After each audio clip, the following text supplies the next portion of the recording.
사람의 물질 대사의 네 번째 시간, 노폐물의 생성과 배설에 대해서 알아보도록 하겠습니다.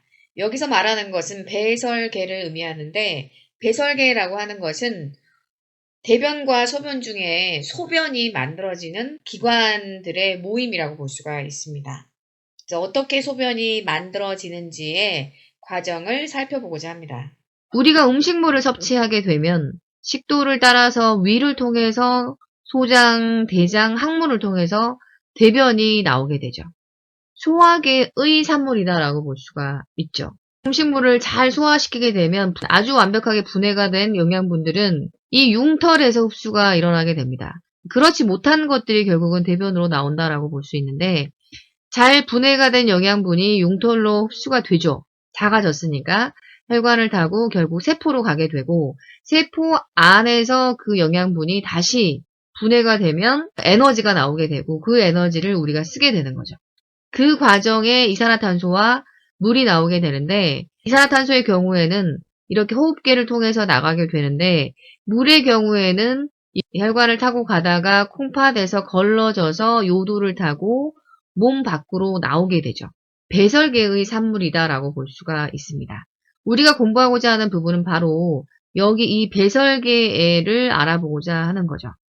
영양소가 분해가 됐을 때 어떠한 노폐물이 만들어지는가는 이것을 이루고 있는 원소를 보면 알 수 있습니다. 탄수화물의 기본 단위인 포도당을 봤을 때, 또 그다음 지방의 기본 단위인 글리세롤과 지방산을 봤을 때 이것을 이루고 있는 원소는 딸랑 3가지인 걸 볼 수 있죠. CHO. 이것을 잘 조합하면 만들어낼 수 있는 노폐물은 2가지 정도가 나옵니다. 완벽하게 분해가 됐을 때 이산화탄소와 물이 만들어진다라고 볼 수 있죠. 그런데 이 단백질의 경우에는 CHO 말고 이 질소가 더 있다라는 것이 탄수화물과 지방의 좀 차이점이다라고 볼 수가 있습니다. 그래서 이 단백질은 에너지를 내기 위해서는 먼저 이 질소 부분을 없애는 게 필요합니다. 그래서 먼저 이 부분이 떨어져 나올 때 물과 반응하면서 이것이 암모니아의 형태로 떨어져 나오게 됩니다. 암모니아는 독성이 강하기 때문에 이내 간으로 가서 요소로 바뀌게 되죠.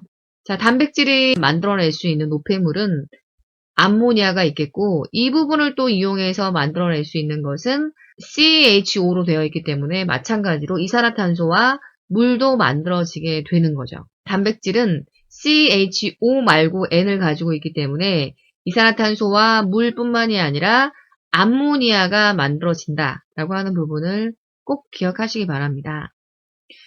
자, 이 노폐물이 몸 밖으로 나올 수 있는 방법을 좀 볼까요? 탄수화물과 지방, 단백질, 구성하는 원소가 조금 차이가 있기 때문에 이렇게 분리가 됩니다. 하지만 이 2가지를 통해서 공통적으로 만들어지는 물질이 2가지가 있죠. 그 2가지 중에 이 폐를 통해서 밖으로 나오는 것은, 이산화탄소는 오줌이나 이렇게 땀을 통해서 나가는 것은 아닙니다. 폐를 통해서 나가게 되죠. 탄수화물, 지방, 단백질을 분해했을 때 나오는 또 하나의 물질은 뭘까요? 물이죠. 이 물의 경우에는 무려 3가지 형태로 밖으로 나가게 됩니다. 폐를 통해서 나가기도 하고, 땀을 통해서 나가기도 하고, 오줌을 통해서 나가기도 하죠. 가장 화살표가 많은 것이 바로 이 물이라고 볼 수 있겠죠. 여기 부분을 물어보는 경우가 있습니다. 물이 가장 모든 영양소를 통해서 만들어지기도 하고, 또 가장 많은 방법을 통해서 밖으로 나가게 되기도 하죠. 폐를 통해서 나가는 게 좀 이해가 안 될 수도 있는데, 우리가 겨울에 보면 입김을 볼 수 있죠. 날씨가 추워지게 되면 이 입을 통해서 수증기가 나오기 때문에 눈에 보이게 되는 거죠. 단백질의 경우에는 질소를 갖고 있다 보니까 아미노산 부분에서 암모니아를 떼내게 되죠. 간을 통해서 요소를 만들어냅니다. 독성을 없앤 거죠. 그럼 이 요소가 만들어지게 되면 이 요소가 나갈 수 있는 방법은 땀을 통해서 나가기도 하고, 피부를 통해서, 그리고 콩팥, 신장을 통해서 나가기도 합니다.